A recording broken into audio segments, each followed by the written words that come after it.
Hello Battle Cats players, my name is Chance and welcome to my guide. Today we're going to be taking a look at a very special cat in a lot of our hearts, namely Nerd Cat.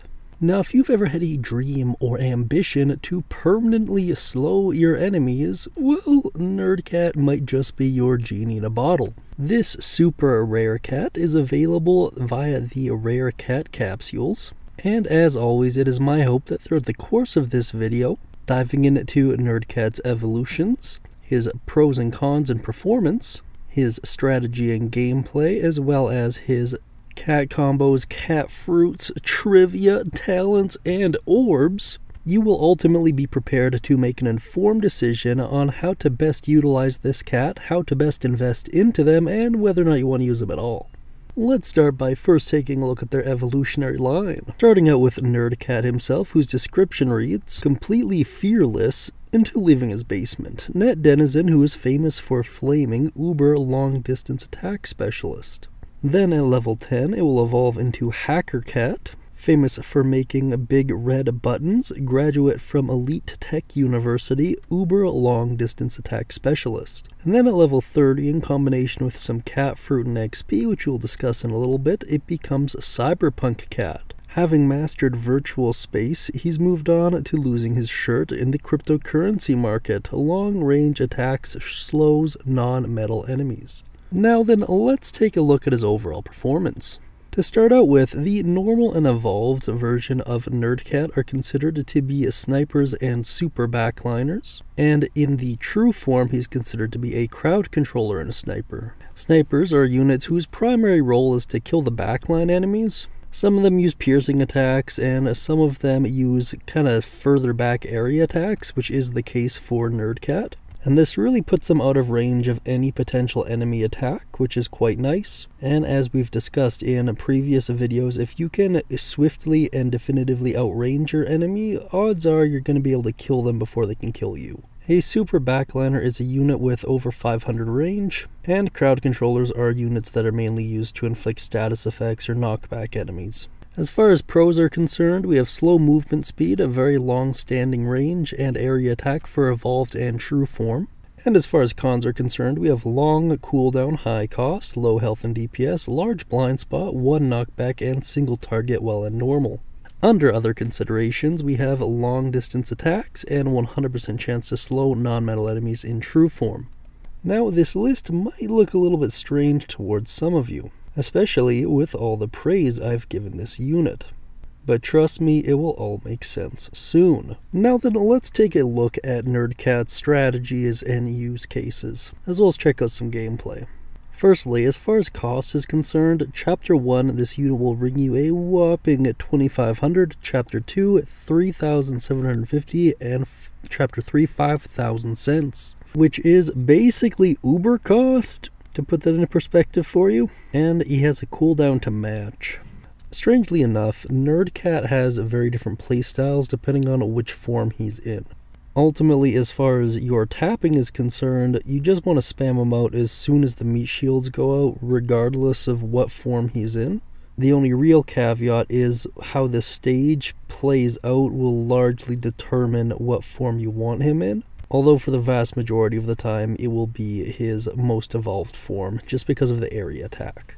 So, to be more detailed, what I mean by this is Nerd Cat, funny enough, is actually able to outrange his evolved and true formed counterpart. Because of this, he's actually able to cheese certain stages, and I'm so looking forward to covering the stages, just because I would really like to show you how this all works. And given the nature of the individual cat showcases and breakdowns, I can't actually do that.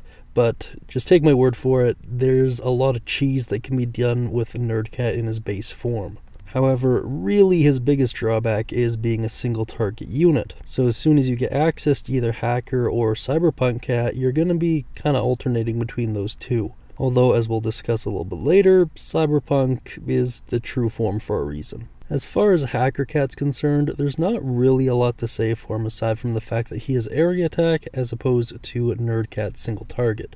This makes him ideal for boss enemies especially that outrange the majority of your other DPS units. However, once you gain access to Cyberpunk, once again, you're going to be predominantly using him, but not for damage. Onto the subject of Cyberpunk Cat. Man, so much to go over, but I'll do my best to simplify.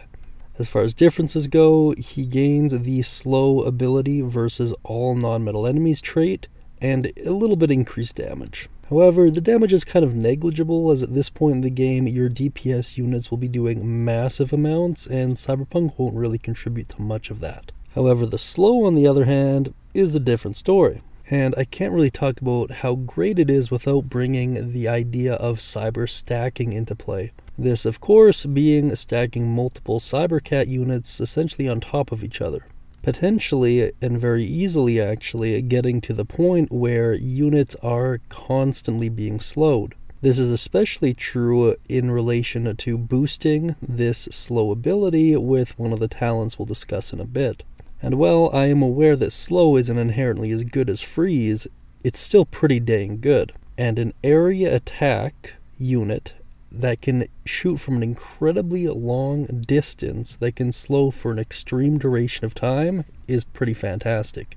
There's an argument to be made that Cyberpunk Cat is the best crowd controller in the game, or at least one of them. Now, as far as cat combos are concerned, there's only one pertaining to Nerdcat, and that is IT Crowd. This is an accounting power-up of the small variety involving Cataway and Nerdcat, and increases the amount of money gained when defeating an enemy by 10%. I actually really like this, and especially with some of Nerdcat's stall tactics, I think this is actually pretty viable for actual gameplay. This can also go a long way towards offsetting the extreme cost of Nerdcat, so I actually really like it. A+. Now to the topic of Catfruits for true forming. To purple, which can be obtained from the growing purple stage every Tuesday. To red, which can be obtained from the growing red stage every Wednesday. To blue, which can be obtained from the growing blue stage every Thursday. And 1 epic, which can be obtained from really any of the growing stages, with the exception of growing strange and growing evil. Dual Cyclone fight stages will also drop epic Catfruit, and after completing an ancient curse, they, and as well as their seed counterpart actually, will be obtainable through the growing epic stage for a few hours every weekend. And you will also need the 500,000 gold, which is pretty much standard for all the super rare cats. Now, as always, I'm just going to flash you a couple screens pertaining to the stats relating to Nerdcat and just read out some trivia. Nerdcat was given the long distance ability in the English version of Battle Cats version 3.6.0, along with a buff in attack power and attack rate, essentially doubling the values. Before the update, he would hit the enemy closest to him, alternating between increasing and decreasing its range. Before Battle Cat's English version 3, Nerdcat's description was said to be unstoppable if in his room, net denizen who is famous for flaming, uber long-distance attacker. All of that is actually quite interesting, but can we appreciate how good the artwork and animation style is for his true form? Like, damn, Ponos went so freaking hard for this cat, and it's so appreciated. Probably one of the more visually satisfying cats to watch attack and just generally vibe out. In any case, let's now move on. Now let's talk about talents. As far as available cat talents for Nerdcat go, he has access to Slow, which increases slow duration by 0.2 seconds per level up to 2 seconds total for a total NP cost of 125. Survive, which adds a 28% chance to survive a lethal strike, and this improves by 8% per level up to 100% for a total NP cost of 165. Barrier Breaker, which adds a 15% chance to break barriers and increases 5% per level up to 60% for a total NP cost of 125. Attack Buff, which increases attack power by 2% per level up to 20% for a total NP cost of 125. And Cost Down, which reduces his cost by 50, 75, and 100% based on whatever chapter you're in per level up to 500, 750, and 1000 cents for a cost of 125 NP.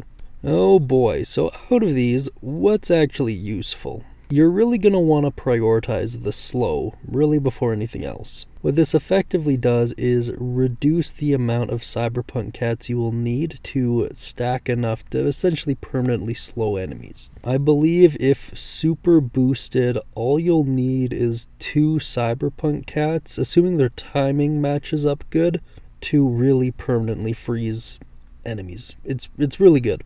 Next, you're going to want to prioritize their survives trait.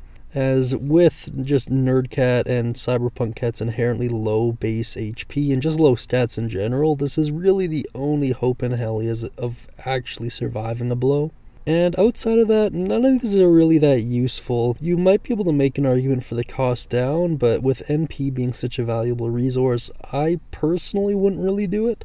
The barrier breaker just doesn't make sense relative to the other significantly better barrier breakers out there, and since he doesn't have any real piercing to him, he'll only remove the barriers from the backline enemies, and those really aren't the ones you need to worry about, so who cares? And attack buff, we kind of touched on a little bit earlier, but his base stats aren't really that good, so adding another 20% onto it doesn't really help him out at all or make him competitive whatsoever. It is worth noting that Cyberpunk Cat has access to an orb slot, and while I do plan on doing a whole video on orbs in the near-ish future, well, not really, in some time, but in the future, as far as orbs go pertaining to Cyberpunk, don't use them. Cyberpunk at his core is still a generalist unit, and because of that he won't really reap any meaningful benefits from orbs. And as always, if you have any better ideas on how to best use this cat or his talents, let me know down beneath. Now that you all know what I think of Nerd Cat, let's see what everyone else has to say about him. I'm Freaking Stupid says, I just got Cyberpunk and I love him, 11 out of 10. Well, I'm happy to hear that. Cat Gamer says, good chip damage, good CC, nice unit. Whilst I do believe he is lacking in the damage department, I agree, and I think his CC is fantastic, really top-notch stuff. Kekopera6822 says, the cat is really relatable. This is no doubt a nod to his appearance, and man, do I feel that. On the off chance that he is talking about how Cyberpunk Cat got ripped off by cryptocurrency, my condolences, brother. And BeEater8972, always weighing in, says Cyber Stack, which is all too true. And those are all of the comments on Nerd Cat currently as I'm actually recording this video. If there are any more by the time I actually edit it, I'll put them in post. And if you would like to be a part of this, of course, feel free to check out the community section on my channel and comment on the relevant posts. As always, thank you to everyone who's liked, subscribed, and commented on the channel up until this point. It certainly means a lot to me. And don't forget that Cat God demands you do so, otherwise you're going to be cursed on your next gacha roll. Thank you so much for tuning in, and as always, I'll be talking to you soon.